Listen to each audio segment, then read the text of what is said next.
Hey, howdy, and welcome to the Big and Bright podcast. It is just me again, just Justice James. Nick can't seem to get unsick. So I'm doing the show again by myself, by my lonesome, but as we all know, with the correct opinions without Nick interfering. So it's a great day. Before I get to the episode, please like, share, subscribe, follow us on Facebook, follow us on Twitter, ring the bell, comment, all that stuff. Please do it. It's really fun. Now, I have a pretty good sized show here today. I have many notes here, but Nick says I have a strict time limit, so I'll get to half of them. But that's okay. We'll see if we can speed through and see if I can give some worthwhile news of what's going on in Texas. As you may know, today is now Tuesday the 30th. The actual regular session of Texas has officially ended as of 6 p.m. yesterday on Monday the 29th. It has been extended for some parts, and we'll get into that, but the actual regular session has officially ended.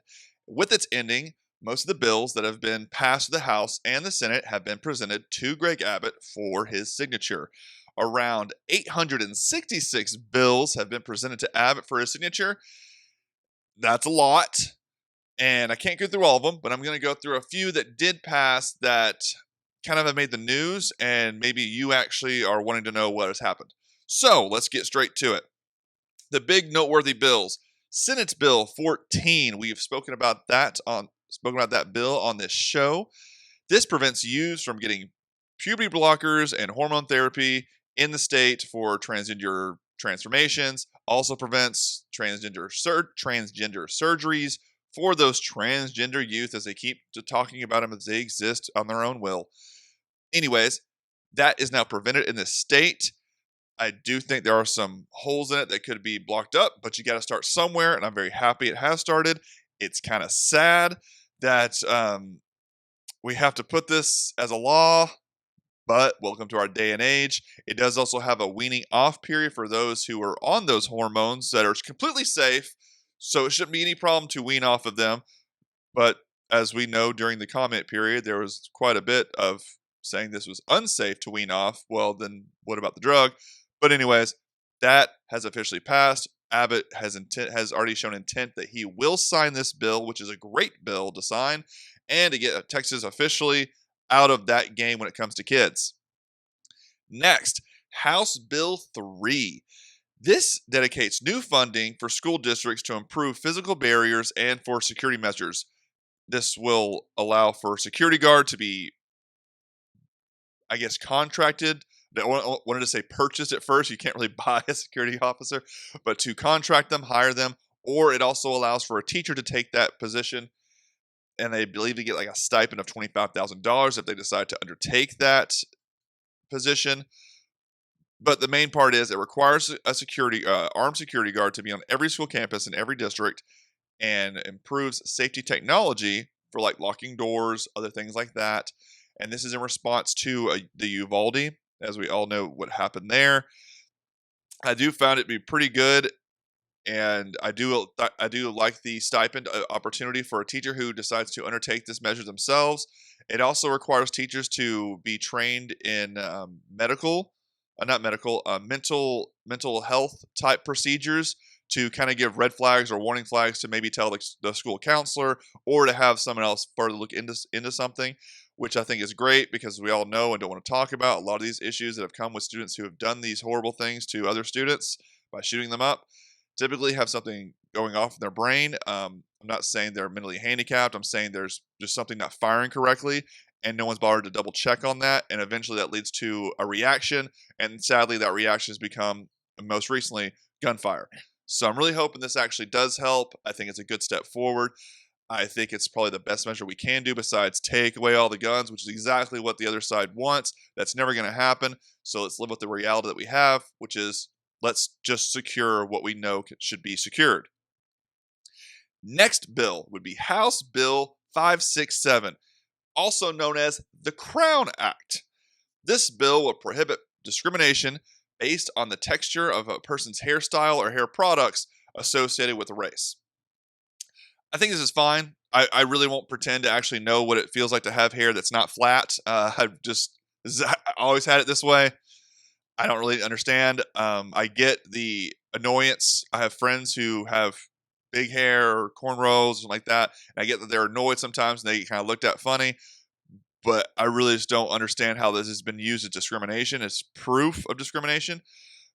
Kind of seems like a virtue signal, but and to kind of say that we care. But this was promoted by Democrat Rowlett. Let me see if I have her name here. Um, Representative Retta Bowers. She she obviously put this bill up for a vote, and this is in very red Texas, and even this very red Texas said, "Yeah, we agree with this. You shouldn't have any kind of discrimination just based on your hairstyle." What I do kind of think is weird is what if your hairstyle actually is a distraction? Like if it's actually like I don't know if you remember a video from way back when with Ludacris, with his hair is like this big. If it's that big, I mean, it's kind of a distraction, but I get it. I think any reasonable person can understand what they're trying to mean here is that it shouldn't be a disqualifier just because you have your hair a certain way. And as long as it's put up or kept out of your way of whatever job you're doing, I don't see it as a huge issue. I'm totally fine with this bill. Okay, that's it. We don't have much to say about that one. Senate Bill 12. This is another one that I believe we have talked about. On this, it very, very big passing because it really didn't have a lot of teeth to it, but it does now after it's gone back and forth.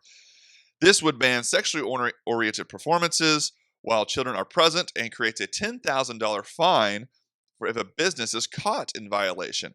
This is obviously, you know what it's aimed at. It's those drag shows. It's shows of gay pride that kind of go way over the top and maybe have a little too much stuff that's not for the kids. This is what it's in reaction to. It's sad we have to make this law in the state of Texas in this day and age because we should all realize yeah, I don't agree with that. That if it's an adult club, that's what adults, it's fine. But then you try to attract kids to come there and say it's kid friendly. It's not. It's never been kid friendly. So this is our day and age. This is the life we have to make, and we have to make a law instead of saying people use your common sense. Doesn't exist anymore. So here we are. So I'm glad that Texas put this in. I'm glad that we are preventing this. I think we should have gone further. But again, just like before, you got to start somewhere and don't let the good get in the way of the great, as they say. It's a good job. I hope Abbott signed this very quickly. Senate Bill 15. This is another transgender issue. It protects college sports in Texas by requiring transgender college students, athletes, to compete on sports teams based on their biological sex. That's on their birth certificate. Now, if you're asking why you've heard in the past about some other states or around the nation about birth certificate and being able to change it, why is it such a big deal? Because if you can change your ultimate past, you can change the altering of everything. So that's why the birth certificate issues, if you happen to be in that area and it's an issue has come up, make sure you say, no, what's there is there and that's period. Anyways, that's a tangent. I'll get back to the actual place. I do like this bill, but it seems again like a virtue signal for two reasons. One, this is only for college students. I think if you're going to start this, you start from the ground up. So you start young and then eventually go to college students because at college students, you're over the age of 18. While I may disagree with the decision you've made, I think at that point you have more of a reasonable sense of saying what you want to do. But as kids, you're led by your parents. So it'd really be a law against the parents for doing this to their kids. So I'm actually weirded out that they went to college first and then maybe we'll go high school later on or middle school, continue. But I think it's still a good way to start. I just think it's still a virtue signal. And for reason number two of that is because there are no reports in Texas NCAA collegiate sports that any transgender male is playing on a female team. Which would be the main concern. Female playing on a male team, I don't think people are going to worry that much because we all know body mass is different and it's just how it works. But there are no reports. So this could be a knee-jerk reaction to the whole Leah Thomas debacle. If you don't know who he is, he's that dude who now swims for, I think it's Penn, on their swim team and was kicking butt, making records, became a national champion.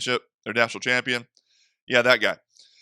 He isn't even in the state. This doesn't affect this state. I just don't get why we did it, but maybe it's one of those, if I prevent it, You won't seek it in Texas, and it won't be a problem if we nip it in the bud before it becomes a problem. Maybe that's the route they're going. I do not know.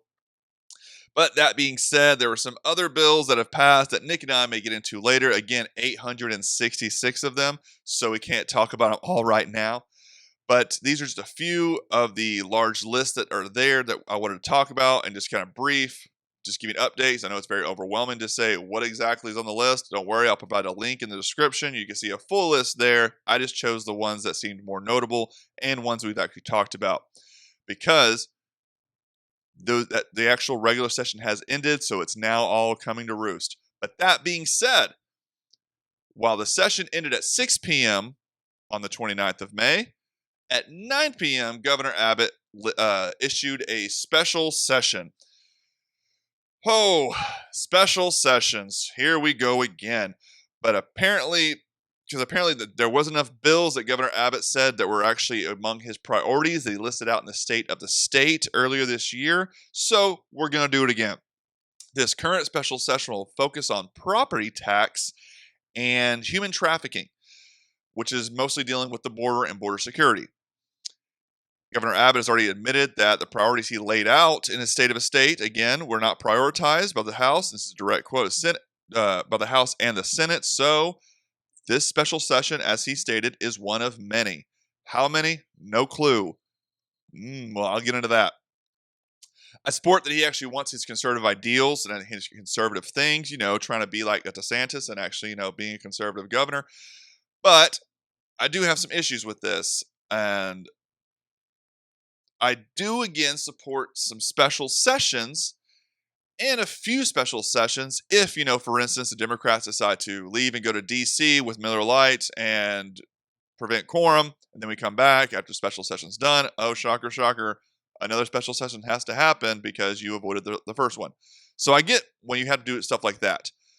But he's already stated one of many, which tells me there's going to be at least 3 or 4, possibly even 5. And I'm not a huge fan of that. This is just my 2 cents.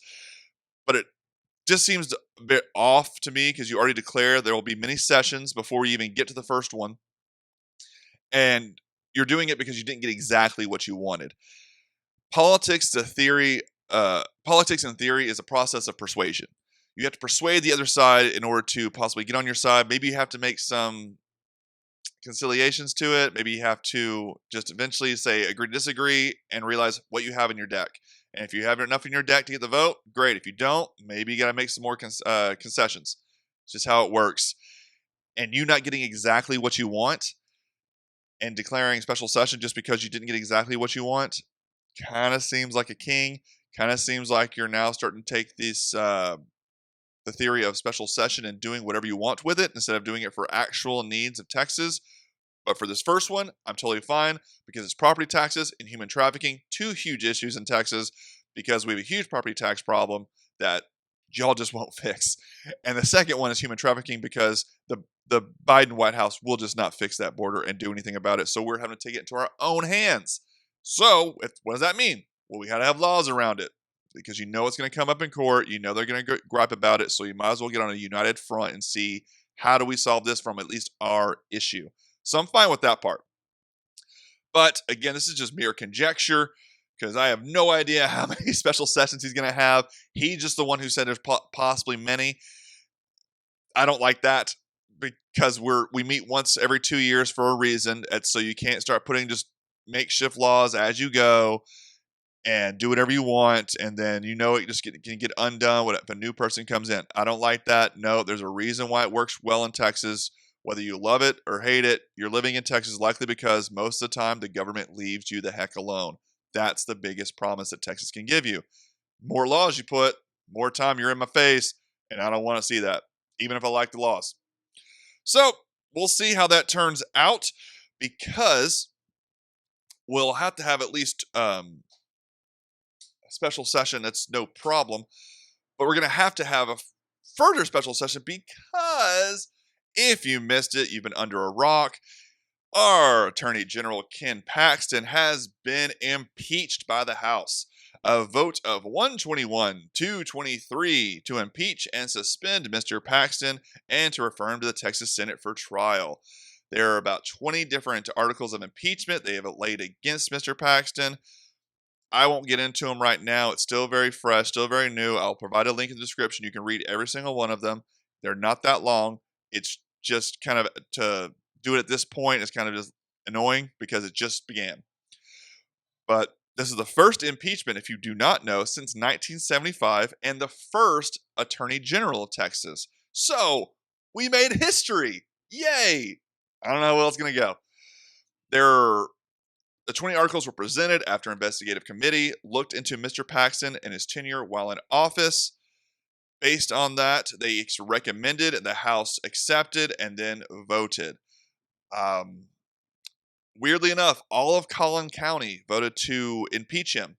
That happens to be the area where him and his wife live for many years. Maybe that says something, maybe that doesn't. I do not know. That's up to you to decide. But just like in the federal, when it works for impeachment, it works the same in the state. It'll require 2/3 of the state senators to vote to impeach in order to convict. So I think we have 19 Republicans and 12 Democrats. So the numbers are in our favor, but whether or not Republicans go on the side of Democrats, we'll see. It just depends how convicting and how this trial works out, because it will be a full trial. It will have evidence. It will be presented by both sides. So we'll get to hear him out. But if Mr. Paxton is convicted, it would permanently remove him as Attorney General and permanently bar him from any state office in Texas. That's what happens in Texas law when you get impeached. Does that mean he can't run for president later on? Does that mean he can't run for a federal office in Texas? It's a little different. But for state office in Texas, he'd be permanently barred. That's just the rule of the law. And again, this is so new. There's been many mudslinging attacks, both sides. Mr. Paxton saying they didn't do it properly, wasn't allowed to lay out any evidence, I wasn't allowed to do this or that.